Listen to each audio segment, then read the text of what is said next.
வள்ளுவ பெருமான் சினத்தை பற்றி ஒரு கவி கொடுத்துருக்கார். சினமெனும் சேர்ந்தாரை கொல்லி இனமெனும் ஏமப்புனையை சுடும் என்று கவி.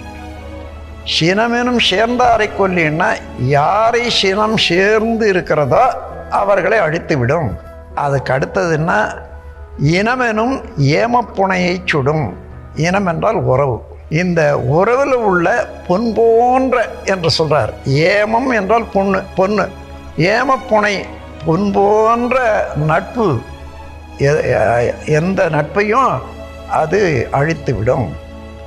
அப்போ தன்னையும் அழித்துவிடும், தனக்கு ஏற்ற நண்பர்கள் உறவையும் கெடுத்துவிடும் என்ற போது இந்த இரண்டையும் கெடுத்து கொண்ட பிறகு மனிதனுக்கு என்ன இருக்குது வாழ்வு? வாழ்க வளமுடன்.